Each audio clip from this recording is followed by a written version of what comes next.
지금 이 상황은 예수께서 이제 십자가에 달리시러 예루살렘에 들어가시고 난 그 다음부터의 일입니다. 이제 예수의 공생의 사역이 일주일도 안 남았어요.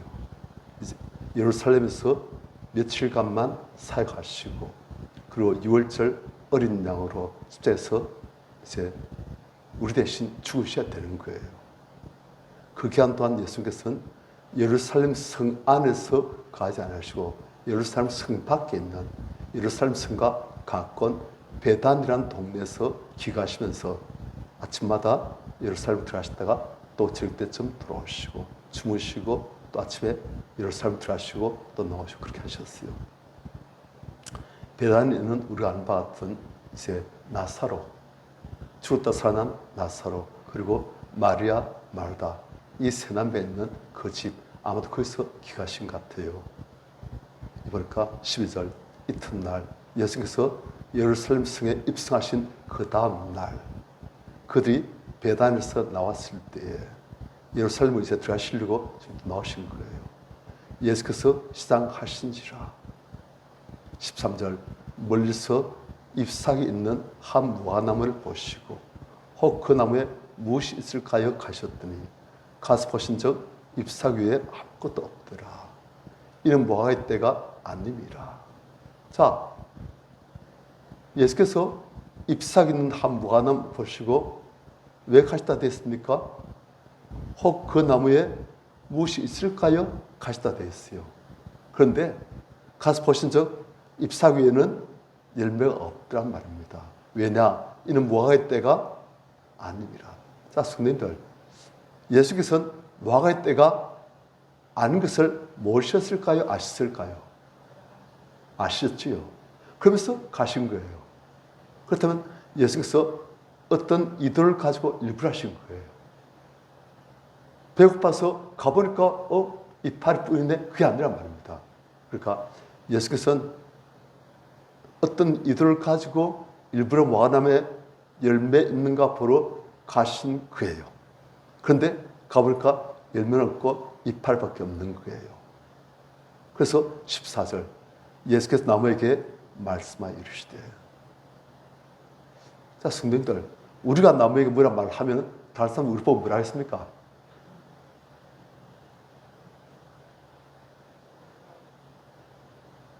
예를 정무사님이 저기 팔 다듬으면서 파야 너도 신세가 참 치량하다 그러지 말라고 하면은 우리 정무사님 보고 뭐라 했습니까? 권사님 오늘 좀 마음이 심이 안 좋으신가 보다 그렇게 안 생각했습니까? 예수께서는 나무에게도 말씀하시면 나무가 그대로 된다는 거예요. 심지어는 바람에게도 어떻게 하십니까? 잠잠하라 심해. 그지요? 그런 거예요. 그게 창조의 권세이고 그게 우리 믿는 사람들의 권세입니다. 우리도 사실은 이 예수 그리스도의 권세, 창조의 권세, 그것이 우리한테 주어져 있어요. 하나님께서도 말씀으로 창조하시고 말씀으로 다 운행하십니다. 우리도 하나님 형상이 회복되어져 가고 있는 삶이기 때문에 우리 역시 그러한 권세가 어느 정도 회복이 지금 되고 있는 거예요. 그래서 우리도 나무에게, 심지어 하늘에게, 구름에게, 태풍에게 우리가 뭘 하면 가는 거예요. 그래서 예수께서 그렇게 하시고 정부사님 그렇게 하시면 그 이상한 게 아니라는 거예요. 예.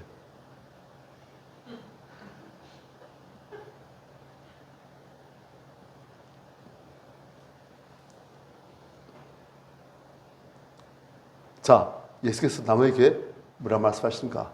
이제부터 영원토록 사람이 너에게서 열매를 따먹지 못하리라. 무슨 말입니까? 이파리만 있고 열매는 다시 안 들린다는 뜻일 수도 있겠지만은 이 뜻은 예수께서 하신 이 뜻은 너는 이제 죽었다. 멸망이다. 무화과나무 너는 이제 끝났다. 즉 그 말이에요. 열매를 더 이상 못 낸다는 뜻이 아니고 나무 전체가 이제는 다 죽었다. 그걸 지금 말씀하신 거예요. 그러니까 제자들이 그걸 들었어요. 제가 듣고서는 조금 약간 그걸 갸동해서 무슨 뜻이지 했을 거예요. 그런데 예수께서는 왜 무화과나무에 이런 처치를 하셨는가? 많은 분들이 이 무화과나무가 무엇을 상징한다 봅니다. 무화과나무가 상징한 것이 아마도 우리가 구약을 봐도 그렇게 자주 나옵니다. 포나무란 표현이 자주 나오지요. 에스겔서에 보면 극상품 포나무를 심었더니 뭐 돌포나무가 일렀다. 그런 식으로. 돌포도 일렀다. 그런 식으로. 그리고 또 참감람나무 그런 식으로. 그 나무를 통해서 하나님께서는 이스라엘이란 한 나라를 비할 때가 참 많습니다. 여기서 보면 이 무화과나무가 아마도 이스라엘을 상징한 게 아닌가 그렇게 봅니다. 이제 예수께서는 무화과나무에 열매가 없는 것을 아시면서 와서 보시고서 이파를 맺고 열매는 없다. 그러게 이제 너는 끝났다. 너는 이제 멸망이다. 무슨 말입니까? 이스라엘이 어떻다? 무엇이 없다? 열매 없다는 거예요. 하나님 자신 열매가 무엇일까요? 우리의 변화되신 존재와 변화된 삶이 아니겠습니까? 그게 열매예요. 그런데 이파는 많은데 열매는 없다. 이파는 아마도 우리의 종교적인 행위, 열심히 뭘 하고 제사 드리고 금식도 하고 뭣 하고 할 건 다 해요. 그런데 하나님께서 원하시는 우리 존재의 변화되진 삶, 그건 없다는 거예요. 우리한테 지금 또 찾으신 것이 우리 존재의 변화입니다. 자기중심적이고 육신적이고 상급만 가진 우리가 이제 위의 것을 바라보고 위의 것을 찾고 하나님의 은혜를 채워서 이제 내가 아니고 내 안에 그리스도의 사신, 내 안에는 육체의 것이 빠지고 그 안에 예수 그리스도가 채워지는, 그래서 우리 안에서 예수가 자꾸 나타나는 그것이 하나님께서 원하시는 열매예요. 우리 안에 그런 열매가 자꾸 더욱더 있으기를 축원합니다. 그런데 그게 되어져요. 자들은 왜 그러시지? 아니 왜 나무에 대고 저런 또 이상한 짓을 왜 하실까? 그랬어요. 그리고 지나갔어요. 그 다음 15절 그들이 예루살렘에 들어가니라. 예수께서 성전에 들어가사 성전 안에서 매매하는 자들을 내쫓으시며 돈 바꾸는 자들의 상과 비둘기 파는 자들의 이자를 둘러엎으시며 아무런 물건을 가지고 성전 안으로 지나다님을 허락하지 아니하시고. 자, 성전에 들어가셔서 뭘 하셨는가? 성전에서 어떤 사람들을 내쫓으셨다? 매매하는 자들. 성님들, 성전은 우리가 알지 않습니까? 하나님께서 영광 중에 그 성전에 거하시고, 그리고 죄를 지은 하나님 백성들이 자기 죄를 들고 제사장에 나와서 자기 죄를 용서받고 하나님과 다시금 관계가 회복되어지는, 또 하나님께 제사 들고자 하는 자들이 화목제 드린다든지 뭐 소제, 속죄제 그런 제사를 들고자 하는 자들이 하나님 앞에 나가지고 제사를 드리고 하나님과의 교통이 있고 교제가 있는 그런 아주 극한 장소예요.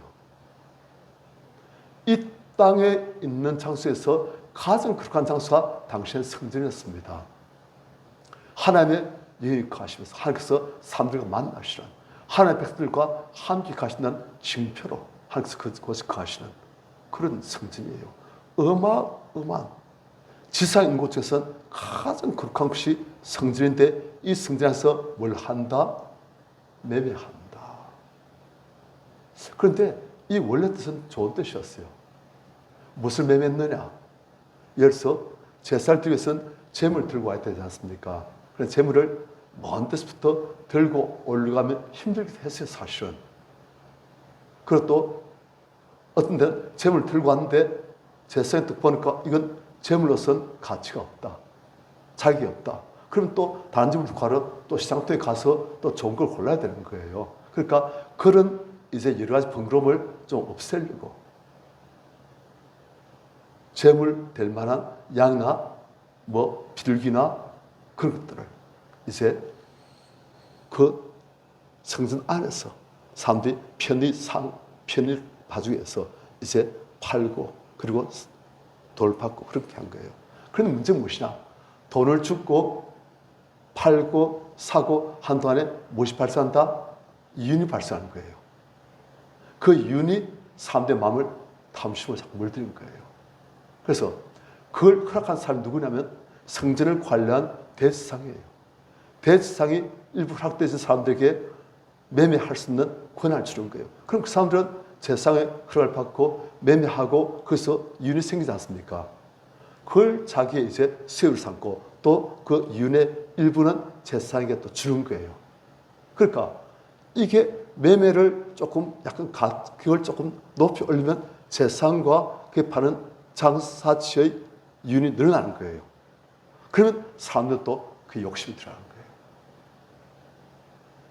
성전 안에서 하나님을 만나고 죄를 용서받고 하나님과의 그 관계가 회복되신 너무너무 거룩한 장소가 사람들의 탐심이 난무하는 그런 장소로 바뀌어지는 거예요.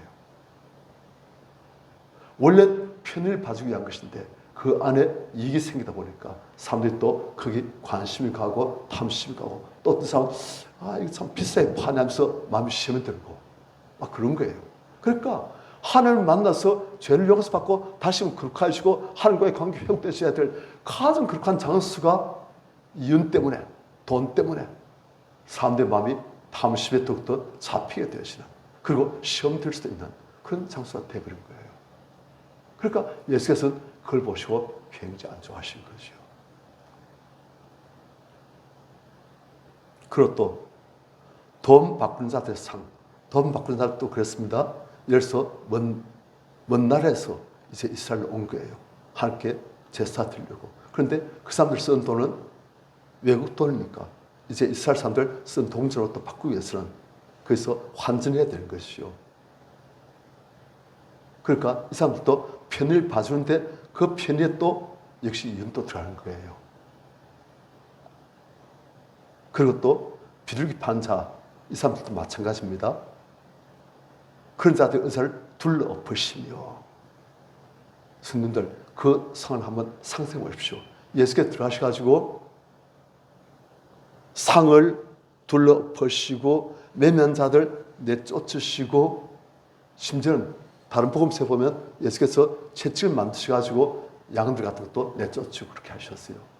그러니까 아주 경련하게 예수께서 하신 거예요. 우리가 좀 보면은 좀 예수의 그런 모습이 상상이 잘 되십니까? 평소에 우리가 상상하는 예수의 모습 어떻습니까? 상갈 때도 끄지 않으시고 끄지 않으시면 끄지 않으시고 그 소리를 그래 들리게 하지 않으시고 아주 나지막한 아주 부드러운 그런 음성으로 항상 위로하시고 그런 분이신데 이때는 예수께서 아주 어찌 보면 과격하게 행동도 과격하게 그리고 그냥 어쩌면 채찍까지 만드셔 그것을 사람들을 혹은 사람 안 지겠지만은 짐승들 내쫓으시는 아주 분노하시는 그런 모습을 예수께서는 그냥 적나라하게 지금 보이시는 거예요. 의자를 둘러엎으시는 거예요. 막 아마 속된 말로 깽판 만드는 거예요. 막 그리고 또 예수께서 16절 아무나 물건을 가지고 성전 안으로 지나다님을 허락하지 않으시고 이 물건 아마도 이제 무슨 용무가 있어가지고 하나님을 섬기는데 사용되신 그런 것보다는 이제 좀 뭐 여러 가지 일꾼과 관계된 그런 물건이 많겠지요. 아마도 그런 걸 가지고 거룩한 성전 안으로 지나다님을 허락하지 않으시고 17절 같이 시작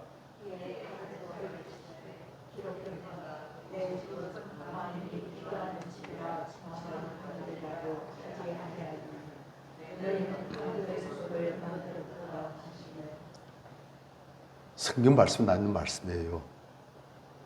이사야서에 나 있는 말씀인데 하나님께서 말씀하시기를 하나님의 집, 성전은 만민이 하나님께 기도하는 집. 기도란 하나님과의 대화지 않습니까? 하나님께 올려드리는 향과 같은 그런 거예요. 하나님께서 기뻐 그 냄새를 흠향하시는 그런 거룩한 영적인 행위가 기도예요. 그러니까 하나님께서 이 성전 안에서 하나님을 찾고 하나님과 교통하고 하나님의 은혜가 내려지고 죄사함 받고 하나님의 은혜가 채워지는 그런 아주 거룩한 것이, 거룩한 일들이 행해진 이 땅에 아주 거룩한 장소가 성전이어야 되는데, 이제 이 성전이 인간들의 탐욕이 난무하는, 그래서 만민이 기도한 집이 이제는 강도의 속을, 이끌을 위해서는 악한 행위도 서슴지 않는 그런 강도의 소굴로 바뀌었다. 그렇죠. 우리가 이 땅에 살고 있기 때문에 우리는 사실 이익을 추구해야 되고 육신에 필요한 것을 채워야 되고, 그래서 이 땅에서 경제행위를 해야 되고, 하지만 타치하지 말아야 될 어떤, 넘지 말아야 될 어떤 선이 있다는 거예요. 그래서 지금 유럽이나 미국 좀 보면은, 미국은 이제 아직까지도 복음이, 교회가 아직까지도 흥황하고 있지만은 유럽은 거의 복음이 다 지나갔습니다. 안타깝게도.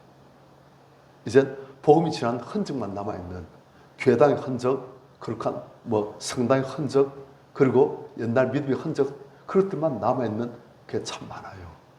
이젠 믿는 사람 별로 없어요. 타락했어요. 엄청 타락했어요.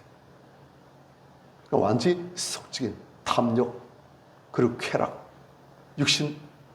욕심대로 사는 그런 존재들이에요. 그런데 그런 일을 위해서도 이 선은 넘지 말아야 된다는 그런 건 있어요. 뭐냐면 예를 들어서 하나님과 관계된 그런 그림들, 예를 들어서 최후의 만찬, 그런 거 하듯이, 그런 것은 자기들이 경제, 이권 행위에 넣지 못하도록, 예를 들어서 최후의 만찬 같은 그런 글작품, 그걸 이제 무슨 선전할 때, 광고할 때 그걸 사용한다면 굉장히 사람들한테 어필하지 않겠습니까? 잘 익혀진 거니까. 예를 들어서 미켈란젤로의 보면 천창조, 하나님의 손과 아담의 손이 서로 만나는 그런 그림이라든지, 그런 걸 이제 모티브를 해가지고 어떤 광고를 만들면 굉장히 사람들한테 어필할 수 있는 거예요. 그런데 그런 걸 절대 못하도록 되어 있습니다. 그런 것은 타치하지 말라는 거예요. 이 사람들은 예수 믿는 사람들 돼버렸지만 그래도 그렇게 것을 그런 데 쓰면 안 된다. 그건 있어요. 그러니까 예수께서 하신 말씀이 그거예요. 너희가 정말 이윤도 추구해야 되고 돈도 벌여야 되고 생계 그것도 다 유지해야 되지만 하나님의 거룩한 성전에서 그걸 하는 것은 절대 안 된다. 그렇게 하면 너희들의 그 타락한 영혼이 어디 가서 거룩해지고 용서받고 하나님과의 교통이 되어지겠느냐. 이 절대 더럽히지 말아야 될 이 성전까지 더럽히시면 너희들이 어디 가서 하나님을 만날 수 있겠느냐. 그러니까 절대 양보할 수 없는 최후의 마지노선, 그건 손대지 말라는 거예요. 그런데 우리의 영혼도 마찬가지입니다. 하나님께서 보실 때 가장, 하나님께서 보실 때 거룩한 성전이 무엇입니까? 우리 영혼이지 않습니까? 이 영혼 속을 너무나 상징것만으로 갖춰지 말라는 거예요. 물론 우리 이 땅에 살고 있고 육신을 가지고 있고 경쟁을 해야 되고 또 사람들 맞닥뜨려야 되고 죄에서 우리가 살아야 되고 죄를 호피해야 되고, 하지만 우리가 절대 양보할 수 없는 그런 것이 있다는 거예요. 그리고 또 우리의 시간도 하루 중에 어떤 시간만 절대 내가 산끝에 내줄 수 없다는 그런 시간이 있어야 된다는 거예요. 우리가 시간과 장소, 나의 마음, 나의 영혼 절대 하나님께만 속해 있는, 왜냐하면 우리가 성도이기 때문에. 성도 뭐예요? 거룩한 자, 구별된 자. 거룩하다는 것이 우리가 너무너무 거룩하다는 뜻이 아니고 구별된 존재라는 거예요. 우리는 구별된 존재이기 때문에 우리의 영혼도, 우리의 시간도, 우리의 물질도, 우리의 공간도 함께 구별되어진 그런 공간, 그런 장소, 그런 시간, 그런 우리의 영혼, 그게 필요하다는 거예요. 그 시간은 절대 양보할 수 없는. 그런데 하나님께서는 보면 공간도 그렇게 하십니다. 공간. 지금 우리가 있는 이 공간, 밖에 있는 공간은 다릅니다. 예를 들어서 제가 서 있는 이 강상이 또 달라요. 제가 이제 여기 오기 전에 잠시 집에서 개척한 적이 있습니다. 그때 이제 집에 있으면서 집에 강상을 조그만 강상을 갖다 놓고 그리고 이제 거기 성도들 앉을 수 있는 그런 책상과 의자를 준비해 놓고 그래서 거기서 예배를 드렸어요. 그런데 개척하니까 이제 처음 개척하면서 그래서 그 강생 앞서 제가 무릎 꿇고 기도했어요. 하나님 이장 상승 목을 주십시오.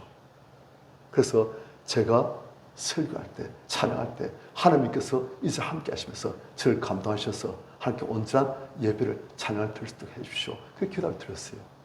그런데 그 장소 딱 그 들어가면 달라요. 이해됩니까? 그러니까 옆에 장소하고 1m 옆하고 이 장소가 달라요. 딱 이게 들어가면 성경에서 감동 딱 주십니다. 그런데 옆에 가면 또 달라요. 그러니까 항상 구별되어진 장소 그것을 우리가 그분께 부탁드리면 그분께서 그 자리에 거주하십니다. 그래서 그 장소를 따로 구별하신 거예요. 항상 우리의 영혼, 우리의 시간, 우리의 마음, 우리의 물질, 우리의 인생 구별되어지기를 소원하십니다. 여볼까 성전 더럽히지 마라. 그런 장소를 만들어야 됩니다. 그런 시간을 만들어야 되고 그래야 우리가 구별되어진 하나님의 성도로서의 삶을 살 수 있는 거예요.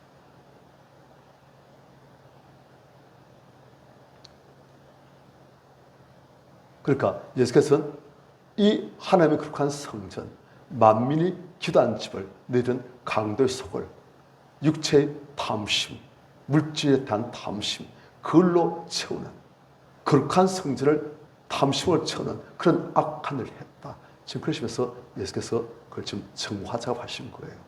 그러니까 18절 같이 시작.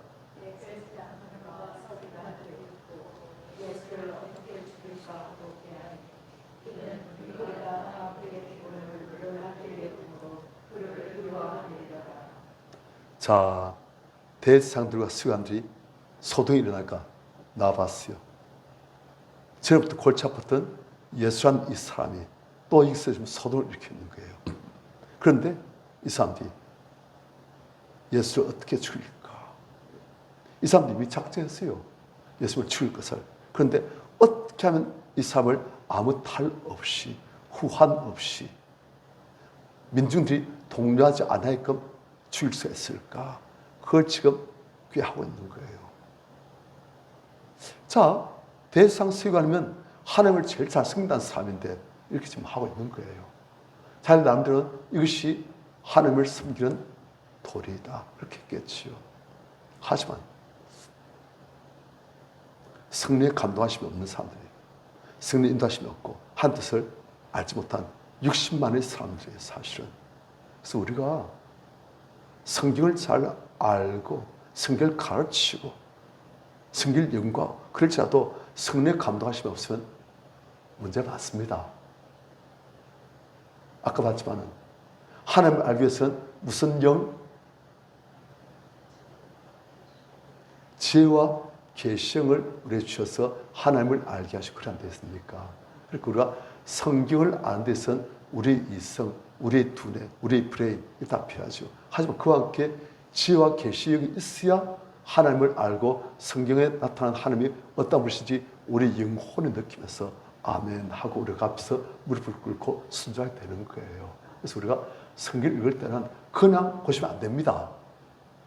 물론 너무너무 성경 충만하면 그냥 보셔도 되지만은 대부분 안 그렇잖아요. 그리고 우리가 성경 읽을 때는 항상 기도하시고 그리고 이제 마음을 성경에서 주관하시도록 나의 눈을 열어주셔서 하나님을 한 뜻을 한 말씀을 알도록 해주시라고 하면서 우리가 겸손한 마음으로 말씀을 열어주시옵소서 하면 그분이 그만큼 또 열으시는 거예요.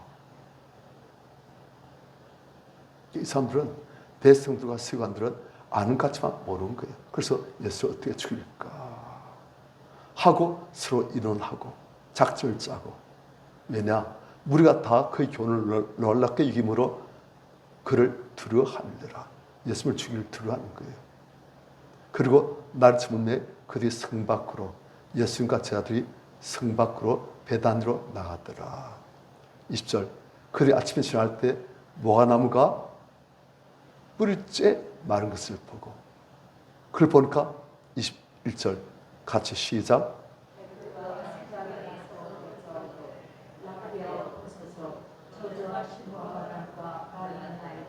베드로가 생각이 난 거예요. 그냥 무심코 지나다가 뭐 하나 뿔째? 왕을 보고서 어제 맞다 그랬지. 주님께서 그러셨지. 그것은 랍비어 보소. 저 자식 무화과나무가 말랐나이다. 베드로 보니까 이런 일이 있을 줄은 생각을 못했지요. 그런데 그렇게 돼버렸어요. 그러니까 베드로는 지금 이 사건이 주는 메시지는 베드로가 아직도 깨닫지 못한 것 같아요. 그건 깨닫지 못했지만 하여튼 말씀 한마디에 무화과나무가 뿌리째 말라 죽어버렸다. 우와, 이런 일이 있을 수 있구나. 베드로가 감동을 받은 거예요. 그러니까 예수께서는 베드로 마음을 다 아시지 않습니까? 22절 예수께서 그들에게 대답하여 이르시되 하나님을 믿으라. 23절 내가 진실로 너에게 이른다. 누구든지 이 산들을 들려 바다에 던지라 하며 그 말한 것이 이루어질 줄 믿고 마음에 의심하지 않으면 그대로 되리라. 베드로가 지금 놀란 것은 무엇입니까? 예수께서 말씀 한마디 하시니까 말씀하신 그대로 나무가 뿌리째 말라 죽었다. 우와, 이런 데 있을 수 있구나. 그래서 예수께서 설명해 주신 거예요. 누구든지 이 산들을 들려 바다에 던지라 말하며, 던지라고 말함이에요. 그 다음 그 말한 것이 이루어질 줄 믿고 마음에 의심하지 않으면 말한 그대로 된다. 말한 대로 된다는 거예요. 우리가 말로 명령한 대로, 말로 지시한 대로 하나님께서 이 세상을 말씀으로 창조하시니 우리가 예수 믿는 우리가 하나님 형상에 회복되시는 우리가 말로 하면 그대로 되어진다는 거예요. 우리 손님들, 믿음의 말은 이루어집니다. 믿음의 말은 능력이 있어요. 우리가 꼭 안수하리도 그냥 말로만 나을지어다, 나아질지어다, 다 물날지어다, 성권을 역사해 주시옵소서 하면 말로 그냥 다 되어버려요. 그러니까 하나님 세상에 회복된 사람이 이제 말로 다 해버려요.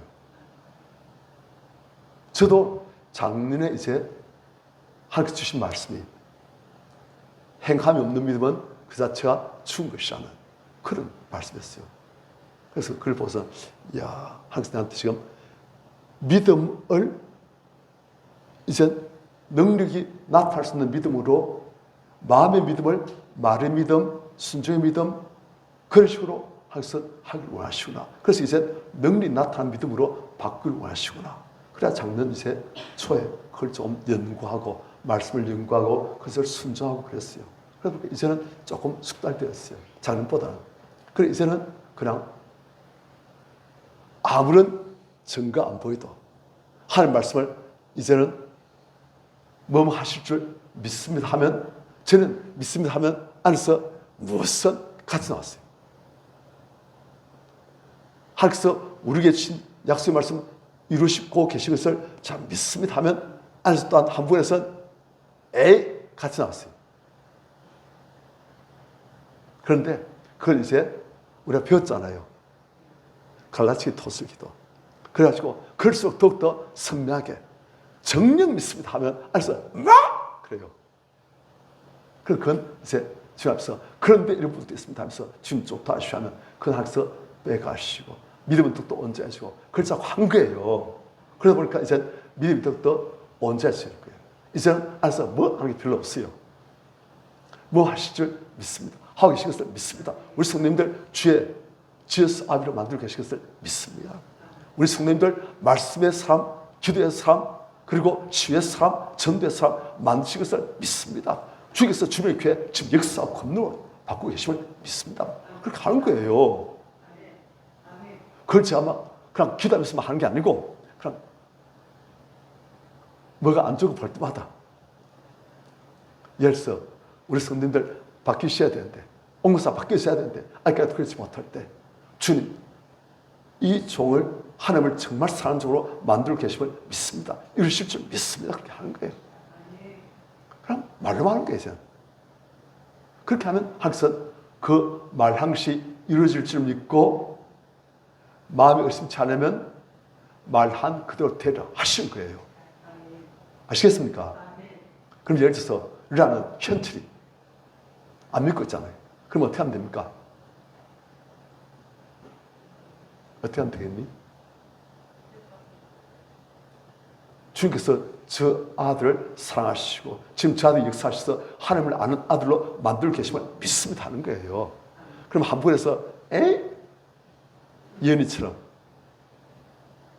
넣으면 또 그걸 이제 빼내고, 알겠지요? 그렇게 하는 거예요. 또 예언에게도 이 아들 하나님께서 지혜와 명철로 채우시고 이 아들 하나님을 귀한 아들로 만드실 것을 믿습니다 하는 거예요. 돈 안 들어요. 그런데 효과는 너무 좋아요.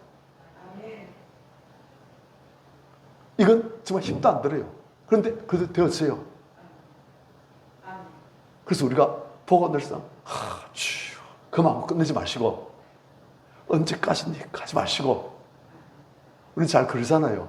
기도는 했는데 왜 저렇게 강티로는 강합니까? 이렇게 마음 들잖아요, 그죠? 그럴 때 취하지 마시고 어떻게 합니까? 강티로의 역사하고 계셔서 이들을 하나님의 자녀들로 만드실 것을 믿습니다. 이들이 온전한 경건한 하나님의 자녀들이 될 것을 믿습니다. 그러면 한 분에서 그럼 그걸 어떻게 해요? 나가 하는 거예요. 넌 나가. 그럼 되는 거예요. 그렇게 말로 하는 거예요. 우리 배웠잖아요. 우리 성님들, 우리가 지금 연습하는 게 어마어마한 거라니까요. 자, 분명히 말씀드립니다. 어마어마한 겁니다, 이거. 이건 우리 안에 있는 상한 감정들을 다 빼낼 수가 있어요. 그래서 우리 안을 그렇게 만들고, 또 우리 안에 있는 불신들을 다 빼낼 수 있어요. 아시겠습니까? 불신들을 다 빼낼 수 있고 상한 감정들을 다 빼낼 수 있고, 이 원리를 잘 써가지고 자꾸 응용하고 활용하면 그래 돼버려요. 그럼 우리 영혼은 하나님 그렇게 성전, 그리고 믿음, 말씀 붙든 믿음, 그래 되어지는 거예요. 그러면 예수께서 하신 일들 우리가 뭐 하나만 안 될지라도 파 정도는, 그렇죠? 그러다 좀 지나서 이제 또 예수 하신 거 우리가 좀 흉내 좀 내고 그냥 될 수 있겠습니까? 그래 되는 거예요. 우리 존재도 그래요. 우리 존재도 우리 안에 있는 온갖 그런 안 좋은 감정들, 그런 것들을 회개할 건 회개하고 토스할 건 토스하고, 그리고 우리가 토스 기도를 하면 존재 무엇이냐? 토스 대화보다도 토스 기도가 훨씬 좋아요. 토스 대화를 하면 그냥 빠지는 것밖에 없는 경우가 많습니다. 그런데 토스 기도를 하면 빠지고 채워집니다. 무엇으로요? 성령님으로. 그래서 토스 기도가 훨씬 좋아요. 그러니까 우리가 그런 걸 할 줄 알게 되지고, 그 습관이 되지면 우리의 존재가, 우리의 믿음이 다 바뀝니다. 그러면 예수님처럼 우리가 아름다워지고 거룩하시고 부드러우시고 강하시고 은혜 충만하시고, 그리고 능력이 있으시고 사람들을 살리게 되시고, 또 그것을 대신 토스를 대신 행위로 또 주변 사람들 살리고 변화시키고 그래 되잖아요. 이건 정말 좋은 거예요. 꼭 우리 자신 그런 만치길 축원합니다. 예, 잘 같이 오십시다. 그 다음 24절 같이 시작.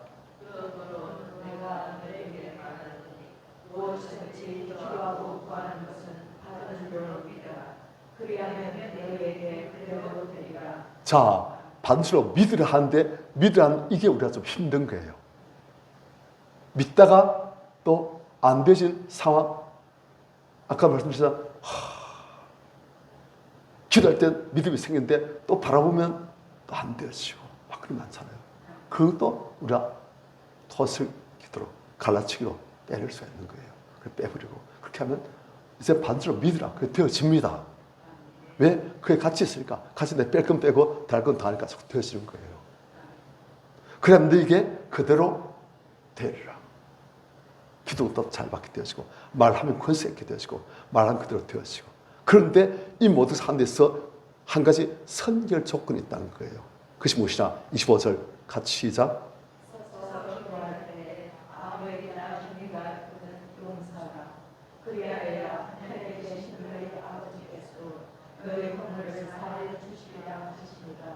자, 이렇게 기도하고 믿음의 선포를 할 때 우리가 섬길 과제가 무엇입니까? 아무에게나 힘이 있거든 그 사람을 용서하라. 분노한 사람, 미워하는 사람, 앙심을 품고 있는 사람, 복사하고 있는 사람, 복심을 품고 있는 사람, 그런 대상이 있으면 그 사람을 마음 중심으로부터 중심을 감싸시는 하나님 앞에서 온전히 용서하고 이제 그 사람에 대해서 분노의 마음, 앙심 그런 거 없는 온전히 용서하고 긍휼히 여길 수 있는 승리할 수 있는 그런 마음으로 만들고 내가 기도하고 그리고 내가 믿음으로 선포하고 그러면 그대로 된다. 지금 그 말이에요. 아시겠지요? 예. 그래서 우리가 항상 이게 성경에 보면 원리예요. 용서가 되어져야 딴 것들이 다 되어진다는 거예요. 그래서 우리가 용서가 안 되는 사람은 토슬 기도로 다 빨리 빼내시고 온전한 용서 하시길 축원합니다. 그럼 다 따라와요.